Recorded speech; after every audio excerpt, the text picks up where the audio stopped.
Assalamu alaikum wa rahmatullahi wa barakatuh, meu caro telespectador.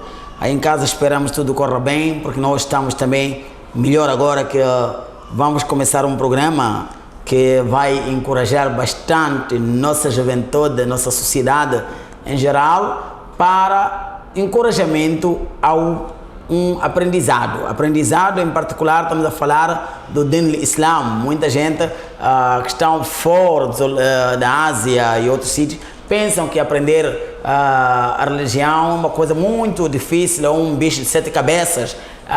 Nós temos aqui um ídolo que ele praticamente nasceu, cresceu, viveu falando do Din, aprendendo o Din, expandindo o Din. É com ele que nós vamos aprender qual é o segredo. Muita gente quer aprender a religião, mas não consegue, não tem onde ir buscar. Há muita gente que pensa que não, aprender a religião tem que ir para a Ásia, tem que ir para a Índia, tem que ir para a Arábia Saudita, tem que ir para o Sudão.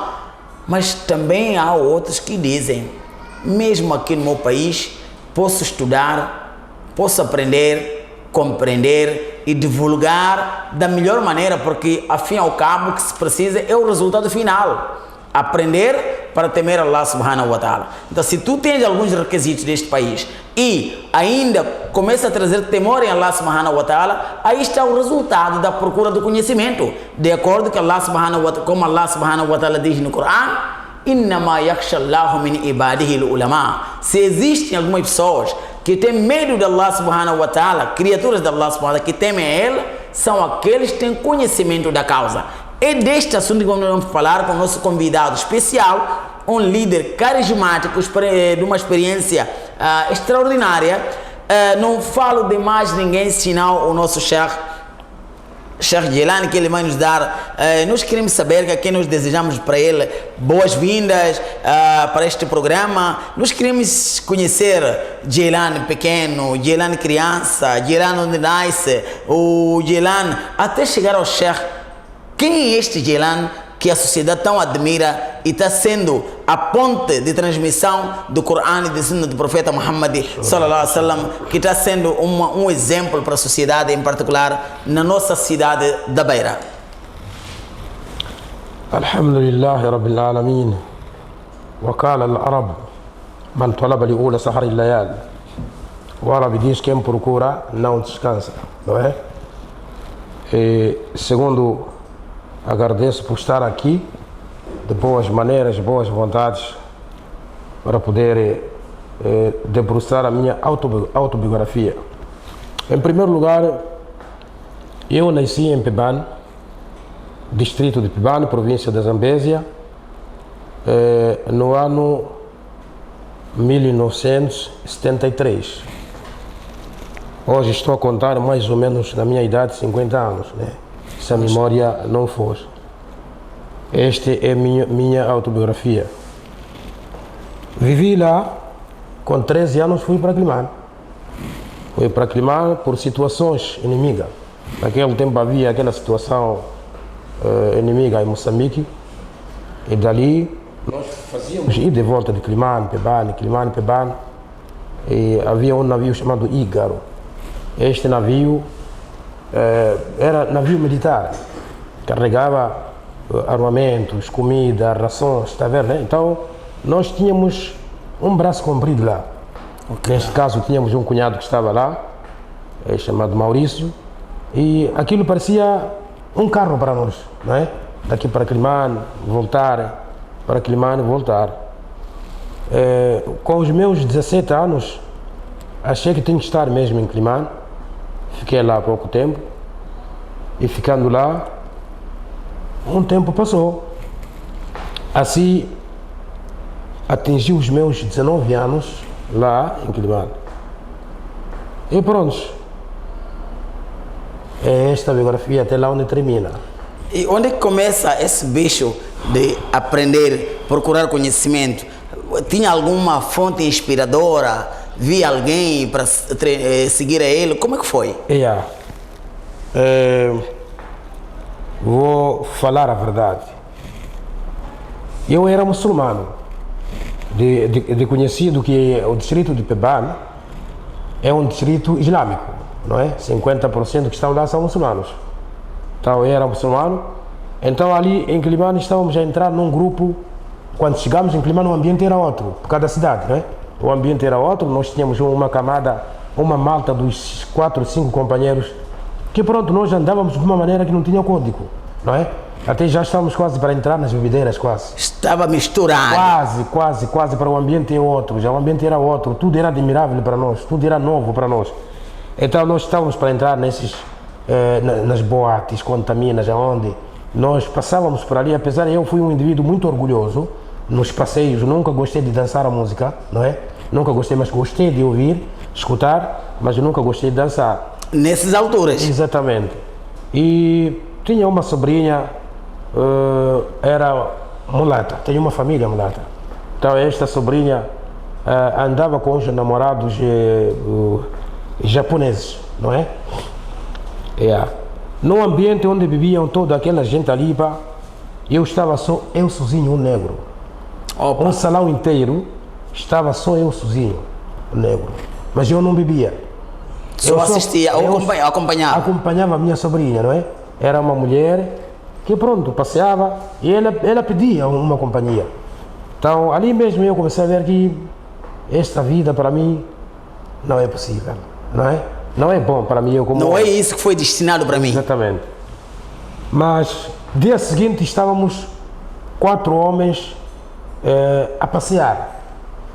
Aí em Quilimane tem uma parte chamada a linha férrea, onde se atravessa a linha férrea ali. Agora neste momento tem esquadra lá. Na altura não havia esquadra. Nós estávamos lá, passa um grupo da Bliki Jamaat, não é? Ok. Vindo de Paquistão mesmo, todos não falavam português. A pessoa que estava lá, que interpretava, era o Abu, este Abu aqui. Opa, um Abu da Beira. Exatamente. Esse Abu, chama-se Abu Madigueira, né? Sim. Esse aqui. É que estava lá a interpretar, interpelou a nós, dos 4. Salam alaikum, wa alaikum salam. Aliás, nós cumprimentamos a ele. Salam alaikum, wa alaikum salam. Eles travaram, sim. Afinal, vocês são muçulmanos, sim. Então ali começaram a explicar aquele dawa, né? Começaram a explicar.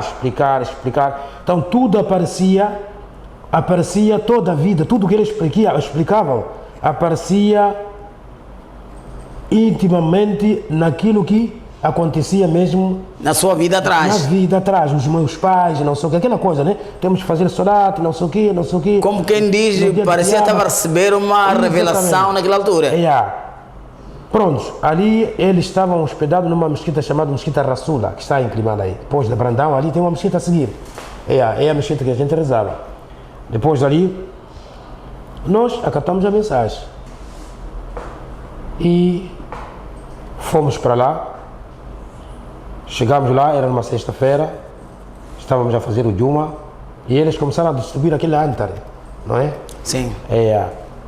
Então aquele senhor Abu estava lá.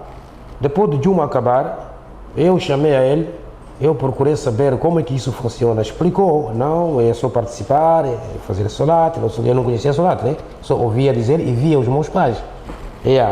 Mas eu não conhecia quais são as regras. E de lá pronto. E ficamos muçulmanos. Mas dos 4 companheiros, 2 recuaram. Ok. Os 2 recuaram. Fizemos solat 3 dias. 5 solat. Com eles? Porque era perto. Nós estávamos no Santiago aí. Eu tinha muita família ali até hoje. Todos os bairros de Quilimane têm família. E eu vivia em Santiago, vivia na Piazua, vivia ali, Cansa, aquela parte toda. Então naquela altura encontrou-me quando eu estava na Cansa, numa Piazua. E ali era perto. Fazíamos 5 orações. Conseguíamos fazer 5 orações. Os 2 recuaram. Mas ali mesmo eu tive um companheiro. E este companheiro disse, olha, tem uma madraça que abriu, vieram novos álamos. Malta Abdul Qadir. Bom, essa parte não me perguntaste, né? Como eu entrei. Sim. Estamos a falar do...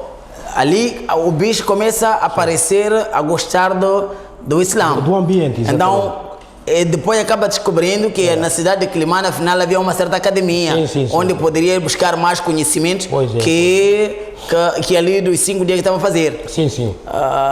E depois foi para essa escola. Pronto, ali meu amigo disse que, olha, há uma parte onde a escola ali, vieram novos álimos formados por Maulana Maniari, são 6 álimos, quem era? Era Umar, era o Maulana, esse que faleceu há pouco tempo. Maulana Abdul Qadir, depois o outro era Daúdo, Bargodo assim que faleceu, que era de Nquadala. Mas eram 6 quase menos. E aquele moço, eu disse, eu gostaria de ir lá. Fomos para lá, fui me matricular e eu conhecia a Alifo, não é? Conhecia a Alifo mais ou menos até acabar todo ali. Aquela cultura ali de natureza, né? Pois. Pois ali eu calhei com um maulana chamado Umar. E quando eu estava, chamava-se Nazará A. Tinha Nazará A, Nazará B, está a ver, né? Ali mesmo no terror. Estava a estudar. O meu grupo que eu estudei com ele foi o Mufti Sufyan. Ok. É do meu grupo. Mas tem outro malta, Qatar, está a ver, né? Aqueles homens todos ali. Hoje estamos a falar de Abdurrahman, está a ver esse Abdurrahman que foi... Está na beira. E aqui está na beira. Então, esse é o grupo que eu estudei com eles. Depois dali passei para Maulana Daúdo, porque aquele era Nazará A, depois entramos parte de Hifz, que era Abdul Qadir. Perguntaram-me se queria ir no Abdul Qadir. Eu disse, não, eu queria Ilim, não é? Queria ser Alim. Então passaram-me para Daúdo. O Daúdo é que era? O Maulana Hassan era diretor da madraça. Maulana Hassan de Kiman.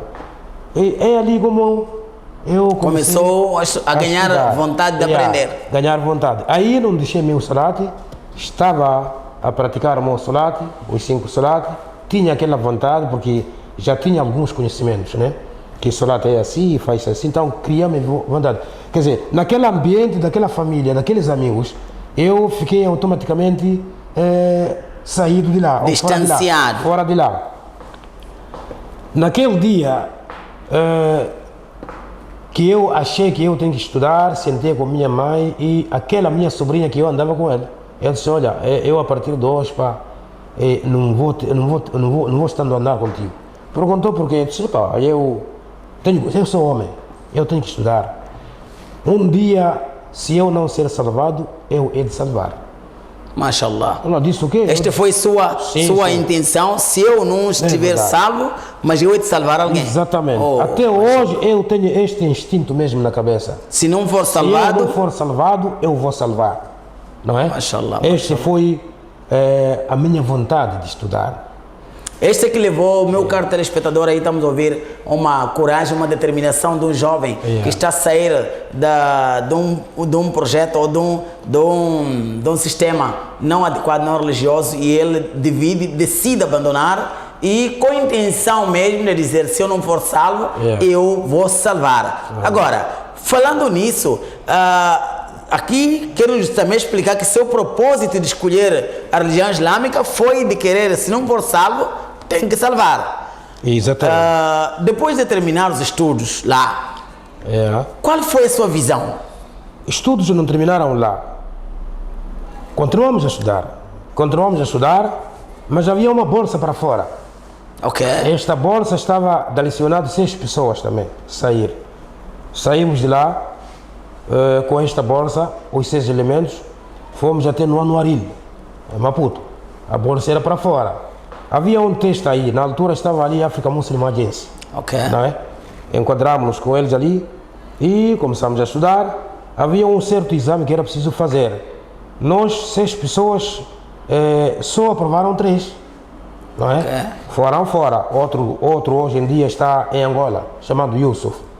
Não é? É de Pibano. Chama de Yusuf. Está em Angola e alguns estão aqui e outro ficamos ali no Maputo a estudar ainda. Ali no Anuaril? Sim, no Anuaril. Na altura o Anuaril não era uma mesquita, agora era uma coisa assim. Ficamos, levamos um pouco tempo lá, mas lá mesmo houve um problema de alguns contentores desviados, né? Entre eles ali era um programa deles. E ali a África Muslim retirou-se. Ok. Está a ver, né? E aí a madraça ficou paralisado, ficou fraco. Então ouvimos que na beira ainda havia um álimo que veio chamado Sheikh Sukuma, não é? O Sheikh Sukuma veio na beira, ele vai abrir madraça, não sei o que. Voltei, fiquei aí na Café na segunda rua, aí na casa do meu irmão, mas na casa esquerda da migração. Vivi com ele aí e dali, fui me matricular naquela escola do Sheikh Sukuma. O Sheikh Sukuma estava aqui no Instituto Pedagógico. Ok. Antigamente Instituto Pedagógico, não é? Sim. Estava lá, alugou uma sala lá. Lá estávamos a estudar com uma imagem mesmo um pouco elevada, porque estávamos com, na altura, o antigo juiz da Beira, o juiz Abudo. Ok. Também estávamos juntos lá. Estávamos com Alibai, Mahmoud Alibai, que era o dono de Gracia Reis. Ok. Antiga Gracia Reis, agora é o Zeri, né? Sim. Exatamente. Estávamos com aquela gente a estudar. Nós éramos os jovens. Havia aquelas promessas de fora, vamos estudar fora, não sei o quê. Não esqueço como era diretor. Então ali tivemos um professor chamado Che Soali. Ok. O Che Soali foi contratado, passou a nos dar a aula. Depois de Che Soali passou outro lado, que era Mataquan. Passou a dar aulas em Mataquan. Nós ficamos com outro chefe chamado Mutawalli Abdurrahman Mutawalli. Era o nome dele completo.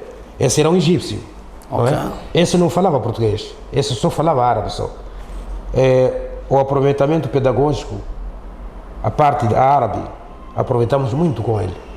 Mashallah. Essas duas pessoas, Sheikh Soali e Mutawalli, foram homens que Começaram a desenhar o vosso destino. abriram o que é a vida. Ok. E eles sempre falavam que é preciso estudar. Estudar é a arma do homem. Já que esse sheikh falava só árabe, para vocês não foi o bicho de sete cabeças num país português, depois de falar só árabe, aqui não foi dor de cabeça, não? Não, dor de cabeça não foi. Não foi porque nós tínhamos alguns episódios. A gente vinha estudando, não é? Então qualquer conversa nós conhecíamos o conteúdo da conversa. Ok. Não é? E depois haviam pessoas um pouco que entendiam pouco também o árabe mais avançado. Nesse caso estão a falar de Sheikh Abdul Aziz, Ok. que era de Espangara. Ele também brincava pouco com o árabe, né? Algumas coisas, mas outros que entendiam Abdul Karim. Sheikh Abdul Karim é esse. Sádiba. E agora parece que estamos a perceber, nós temos conhecimento aqui do estúdio que o Sheikh tem uma escola de língua árabe. Sim. E a parte daí, dessa academia. Então transferiu essa língua árabe para a sua escola. Sim. Ok. Então neste momento é que começamos a aprender e a estudar com aquele Sheikh Mutawalli. O tempo foi passando, tinha o salário dele, mas houve um problema também de salários também. A partir dali ele foi-se embora. Era um senhor muito humilde, era um senhor educado, não é? Era um senhor responsável.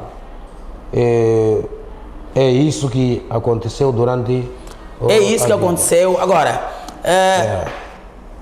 quantos alunos depois dessa academia, nós temos conhecimento que tem a sua escola? Ou sempre, como vimos aqui, seu sonho foi ser salvo ou salvar. Exatamente. Então está a abnegar esta causa, tentar salvar os que estão perdidos, como aquela juventude, na altura lembra-se quando era jovem, por um pouco se perdia, apareceu uma lamparina onde lhe encaminhou o Islã.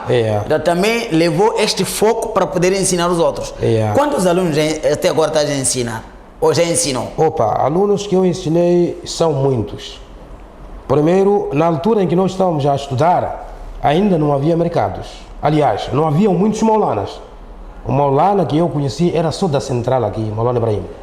Ok. Era o único maulana que qualquer coisa as pessoas recorriam para ele, não é? O maulana que tinha bagagem, né? Então, os maulanas, não haviam maulanas. E os nossos conhecimentos não tinham mercado. Nós só fazíamos, aqui em língua ainda chamam pagamisso. Nós só passávamos nas casas, aqueles que sabiam que esses são maulanas, então passávamos nas casas dar aula. Nós dávamos aula na casa de algumas pessoas, alguns companheiros, contratavam-nos, dávamos aula, outros já estão crescidos agora, não é? Tem vida deles ali. Significa muitas casas passaram com este processo. Passamos muitas casas. E acredito eu que há muita gente que está a levar seus ensinamentos como um legado exatamente. e corrigiram muita coisa. Alguns maulanas, muftis ditos, formados, saíram nas nossas mãos. Nas vossas mãos. Do nosso alívio. Porque há um dado importante aqui, que nós não estamos a fazer aquela propaganda dele, mas é bom reconhecer, estou a perceber que a partir de um senhor chamado Abu, a partir dele acabou sendo ponto de ligação da educação, de seu convite para si, e senhor já tinha uma esperança, Allah tinha preparado um destino, e vem para cá, veja quantas casas em uma conversa de 20 minutos o senhor Abu fez, quantas casas mudou a partir de um homem. Exatamente. Formando o homem. Então, também pode vir a acontecer no seu caso, que a casa onde passou está a formar também muita gente. Claro. Está a formar muita gente. Por isso que se diz, o melhor é aquele que aprende e ensina. De acordo com a doutrina do profeta Muhammad sallallahu alaihi wasallam, o melhor é aquele que aprende e khairukum man ta'allama al-Qur'ana wa 'allamahu. Que melhor dentre vós é aquele que aprende o Corão e ensina. Agora, como se sente hoje? Se sente realizado? Hoje, se tenho uma madraça, estou-me a sentir relaxado. Agora, a madraça é para relaxar, a madraça que eu tenho, não é? Veja lá que eu estou agora 6 meses a dar a madraça. Não há vencimento, mas sinto uma vontade. Este foi o meu objetivo central. Se alguém ver dar mão, para nunca é demais, não é? Mas é a minha vontade de dar aulas. É sua vocação. Sim. Para quem quer estudar, vai estudar. Eu, neste momento, estou a dar aquilo que eu aprendi. Nunca vou dar aquilo que eu não aprendi. E, aliás, tenho livros também para investigar. Malta Bukhari, não sei o que, tenho. Sirra. Já tenho para investigar e dar aulas. Não é toda a Sirra.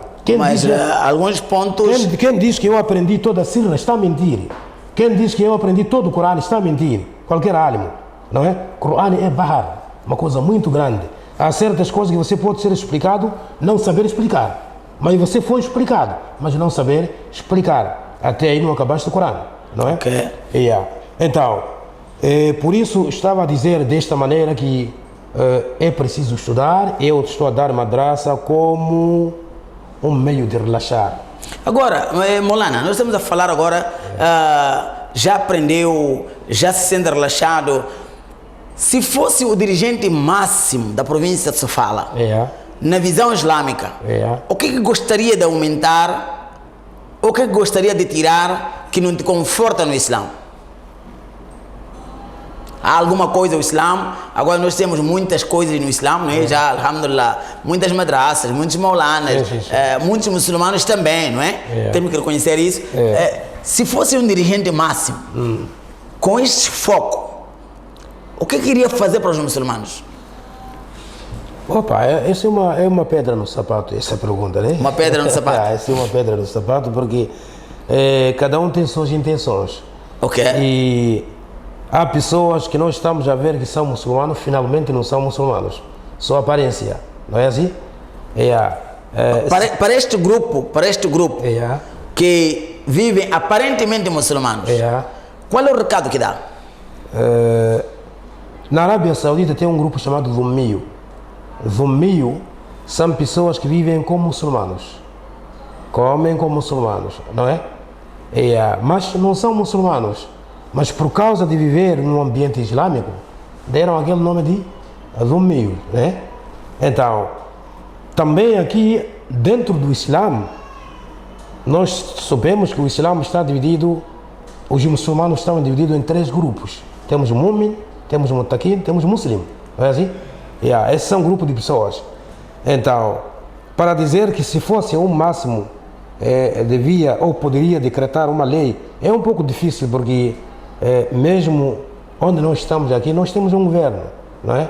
Mas ele não pode defender um lado, ele é como um governo, por isso que ele chamamos de laico, exatamente. Um governo, ele abnega a laicidade. Entre aspas, né? A laicidade. Agora, Maulana, tem conhecimento que na Beira ou em Moçambique tem muitas madraças, não é? Sim, tenho. Existem muitos projetos do Islã também, não é? Sim. Temos alguns que fazem poços, outros dão aulas, outros estão no Dawa, Tabligh Jamaat, e outros fazem os maulides, ou fazem os milads. Para si, Qual deles que Molana tira chapéu? É aquele que segue a verdade. A verdade é seguir o Corão e Sunnah. Para si, tira chapéu para aqueles que seguem a verdade. Exatamente. Corão e Sunnah. E Sunnah. Não é? Ok. Isto aqui é importante. Mas do resto são divertimentos, do resto são artimanhas, não é? Porque há pessoas que fazem isso porque às vezes aproveitam naquilo aí. Querem qualquer coisa ali, né? Há pessoas que fazem aquilo ali por verdade. Estamos a fazer aquilo verdade e a mostram prova, que as provas são essas. E esta prova é que leva o Molana a tirar chapéu. E dizer que vale a pena estar com ele ou seguir essa gente. Sim. As pessoas que tiram prova, esse é que dá para poder tirar o chapéu para eles. Nós com este programa damos o fim do tema, não é? Estamos a falamos um pouco mais do sacrifício de cada aluno deve ter diante o seu percurso dos estudos, e estamos aqui hoje com uma outra figura aqui, Molana Djelan, que deu-nos aula de sapiência, o que nos deu aqui, ele não está a trazer aqui como um show-off onde passou como passou, mas está-nos a trazer uma visão que você também como moçambicano, você como jovem, você pode sim, como ele conseguiu entrar de Pebane para Quilimane, Maputo, Beira hoje está como ele é como é, graças a esse percurso todo, e hoje é uma figura notável na sociedade, com dignidade, respeito, não precisou saltar fronteiras ou trazer algumas situações. Esperamos que para ti também faça o mesmo e você sim consegue, e é bem possível. Assalamu alaikum wa rahmatullahi wa barakatuh. Até o próximo programa.